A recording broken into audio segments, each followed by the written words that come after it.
Capítulo 6. Tobias Gregson mostra do que é capaz. No dia seguinte, os jornais só falavam do mistério de Brixton, como o chamaram. Todos faziam um longo relato do caso e alguns, além disso, acrescentaram editoriais. Havia neles algumas informações novas para mim. Ainda conservo num álbum muitos recortes e cópias tratando do caso. Aqui está uma condensação de alguns deles.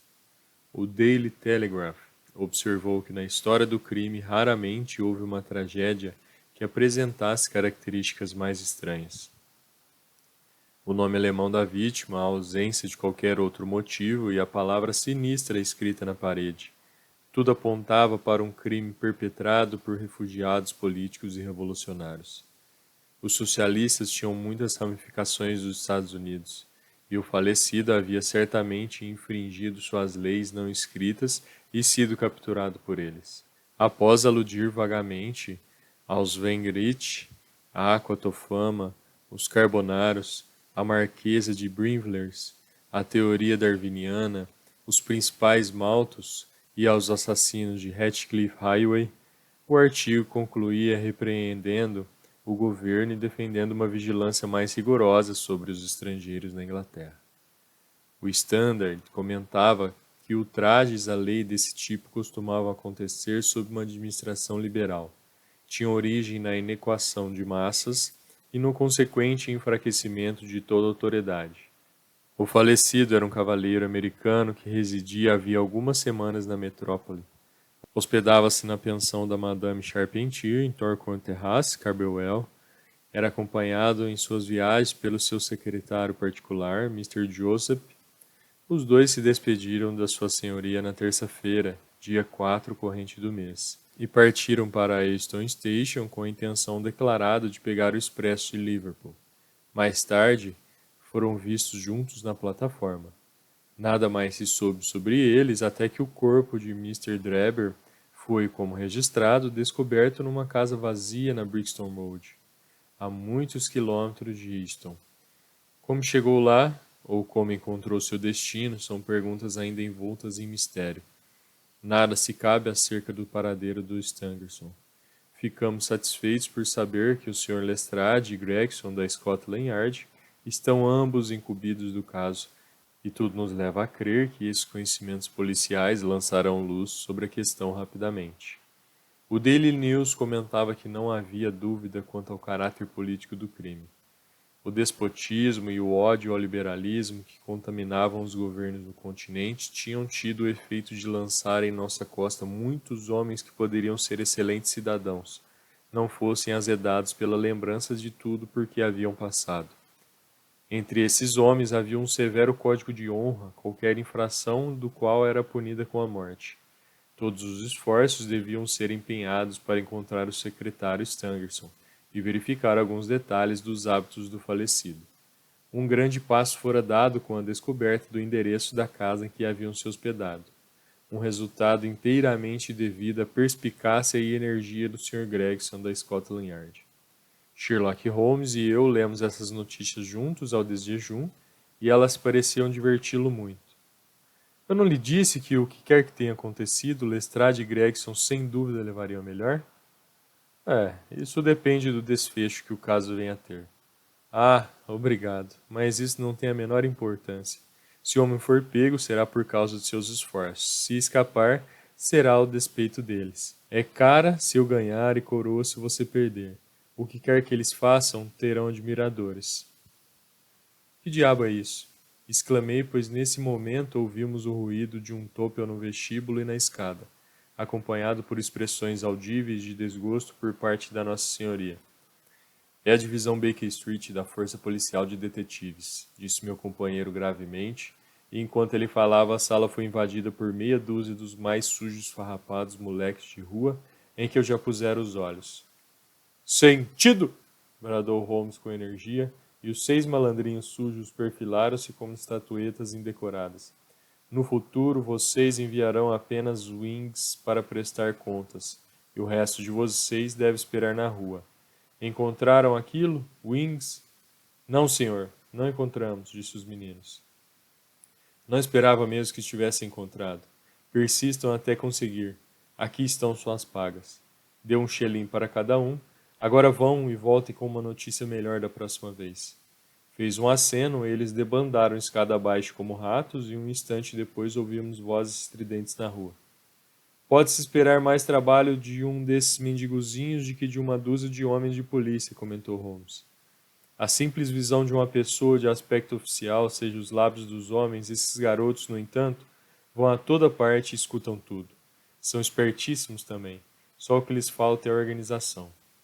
É nesse caso de Brixton que você está empregando? Perguntei. Sim. Há um ponto que quero verificar. É uma mera questão de tempo. Veja só, vamos ter mais notícias agora do que esperávamos. Ali vem Gregson descendo a rua com felicidade estampada em cada traço do rosto. Vem para cá, eu sei. Sim, está parando. Cá está ele. Ouvimos um violento puxão da campainha.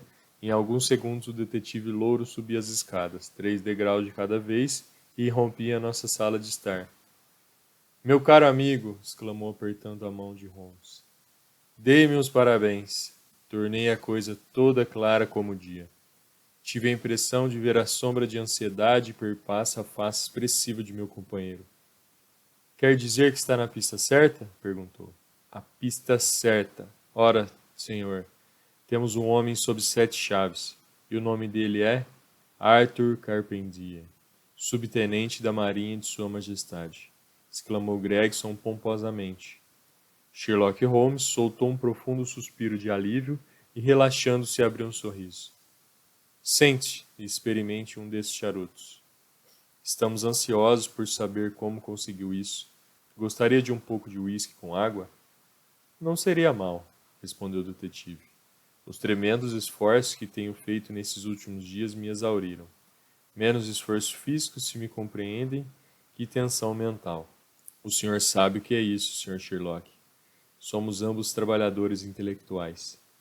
Você me lisonjeia, disse Holmes gravemente. Vamos ouvir como chegou a esse resultado tão satisfatório. O detetive sentou-se numa poltrona e, não cabendo em si de contente, tirou baforadas do seu charuto.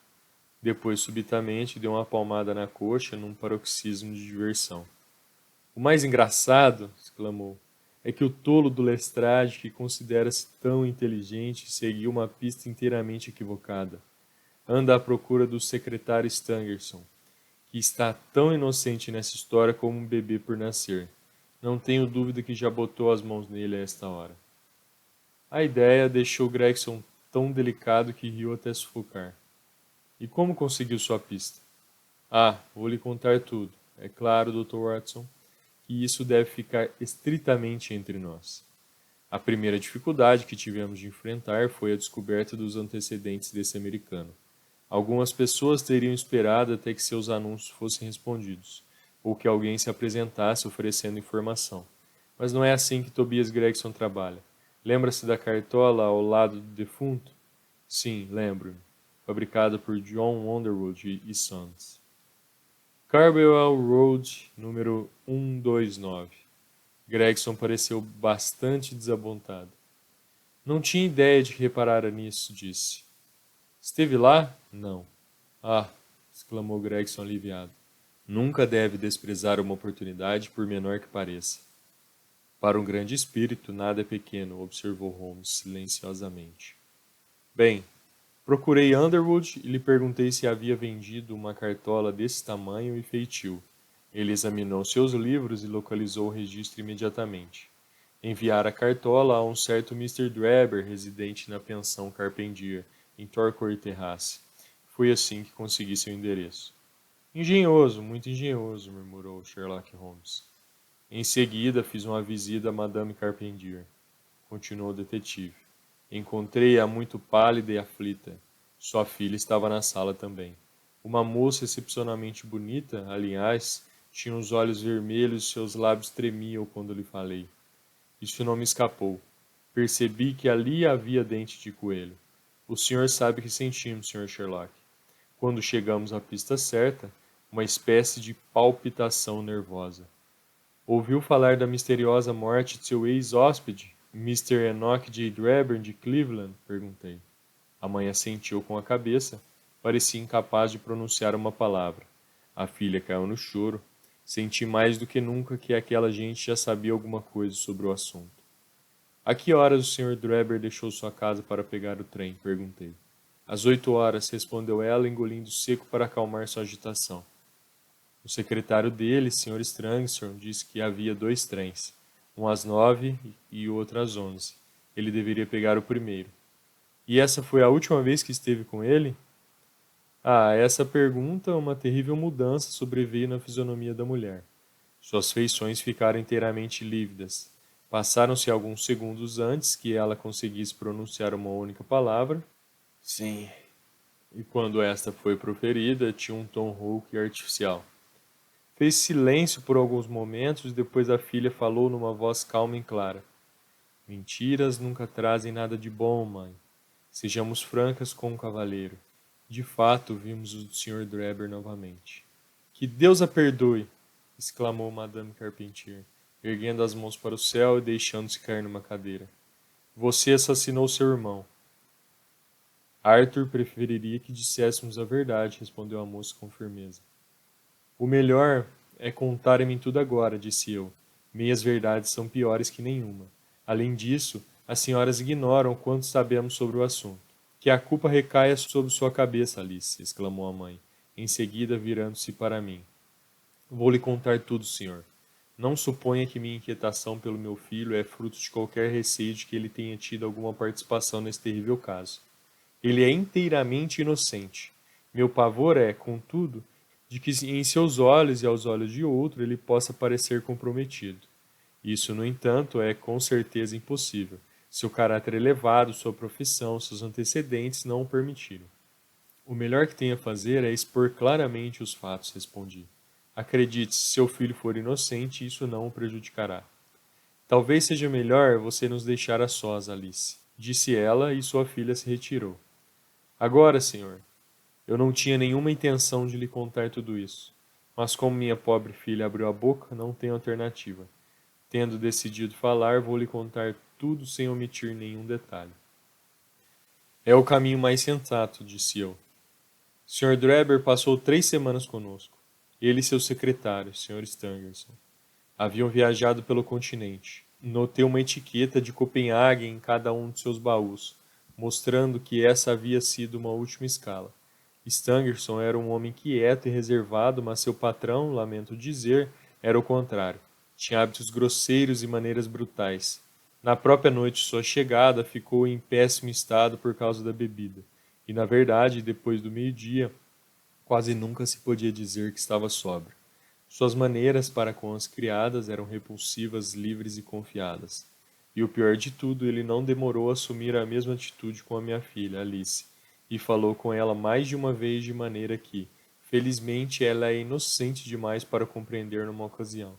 Chegou a fato agarrá-la e abraçá-la, um ultraje que levou seu próprio secretário a repreendê-lo por sua conduta desonrosa.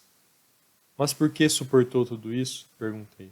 Supondo que pode se livrar dos seus hóspedes quando deseja? O Sr. Carpentier coroou a minha pertinente pergunta. Quem dera eu tivesse mandado embora no dia em que ele chegou, disse ela. Mas era uma grande tentação. Eles estavam pagando 1 libra por dia cada um, 14 libras por semana. E isso na baixa estação? Sou uma viúva e meu filho na marinha me saiu muito caro. Relutei em perder o dinheiro. Tinha a melhor das intenções, mas esse último incidente foi demais e levou-me a lhe pedir que saísse. Esse foi o motivo de sua partida. E depois, senti um alívio no coração quando o vi se afastar. Meu filho está de licença exatamente agora, mas ainda não lhe contei nada sobre isso, porque seu temperamento é violento e gosta imensamente da irmã. Quando fechei a porta atrás deles, tive a impressão de que um peso fora retirado da minha mente. Ai de mim! Em menos de 1 hora a campainha tocou e soube que o Sr. Drebber retornara. Estava muito alvoroçado e evidentemente muito bêbado. Precipitou-se na sala, onde eu estava sentado com minha filha, e fez um comentário incoerente sobre ter perdido o trem. Em seguida, virou-se para Alice e, na minha cara, propôs-se a fugir com ele. Você é maior de idade, disse, e não há nenhuma lei para detê-la. Tenho dinheiro de sobra, não se preocupe com essa velhota. Venha comigo agora mesmo.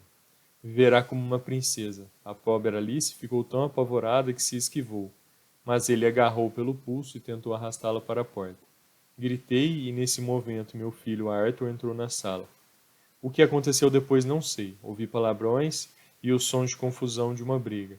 Estava aterrorizada demais para levantar a cabeça. Quando olhei, vi Arthur parado junto à porta, rindo com um bastão na mão. Não me parece que esse distinto cavaleiro vá nos perturbar outra vez, disse. Vou apenas segui-lo para ver que rumo vai tomar. Com essas palavras, pegou seu chapéu e saiu na rua. Na manhã seguinte, ouvimos falar da morte misteriosa do Sr. Drebber. Esse depoimento saiu dos lábios da senhora Carpentier em meio a diversos arquejos e pausas. Às vezes ela falava tão baixo que eu mal podia ouvi-la. Taquigrafei tudo isso de modo a não haver possibilidade de erro. É palpitante, disse Holmes. O que aconteceu depois? Quando a senhora Carpentier terminou, prosseguiu o detetive. Vi que todo o caso dependia de um único ponto, fitando-a nos olhos de uma maneira que sempre me pareceu eficaz com as mulheres. Perguntei a que hora seu filho voltara. Não sei, respondeu. Não sabe? Não, ele tem a chave, foi ele quem abriu a porta. Depois que a senhora foi se deitar?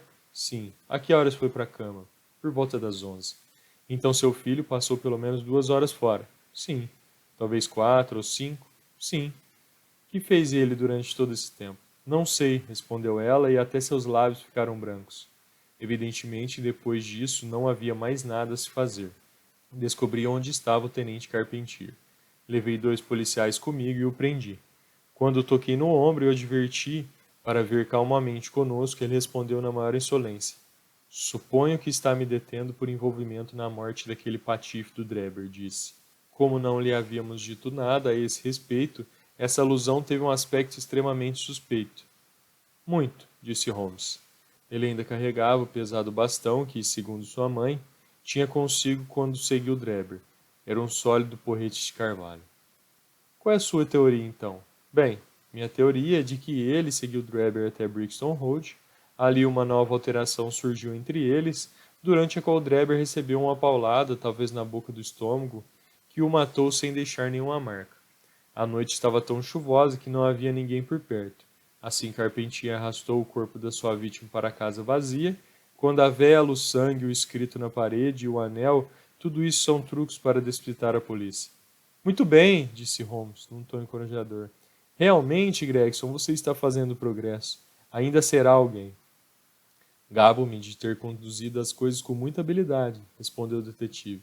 O rapaz se dispôs a dar depoimento em que disse que, após seguir Drebber por algum tempo, este o percebeu e tomou um fiacre para escapar.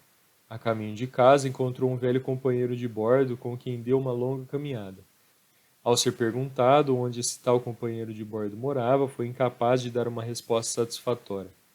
Acho que o caso todo se encaixa excepcionalmente bem. O que me diverte é pensar em Lestrade, que embarcou na pista errada. Temo que não vá conseguir muita coisa. Ora, vejam, cá está o homem em pessoa. De fato era Lestrade, que subira a escada enquanto conversávamos, e agora entra na sala. A autoconfiança e o garbo que geralmente marcavam seu porte e seu traje, contudo, estavam ausentes. Tinha um semblante transtornado, ao passo que suas roupas estavam sujas e desalinhadas. Viera evidentemente com a intenção de consultar Sherlock Holmes, pois ao perceber o colega pareceu embaraçado e aborrecido. Postou-se no centro da sala, manuseando nervosamente um chapéu e incerto quanto ao que fazer. Este é um caso muitíssimo extraordinário, disse por fim. Um incidente inteiramente incompreensível. Ah, acha mesmo, Sr. Lestrade? Exclamou Gregson triunfante. Imaginei que chegaria a essa conclusão. Conseguiu encontrar o secretário, Sr. Joseph Stangerson? O secretário, Sr. Joseph Stangerson, respondeu Lestrade gravemente. Foi assassinado no Holiday's Private Hotel por volta das 5 horas desta manhã.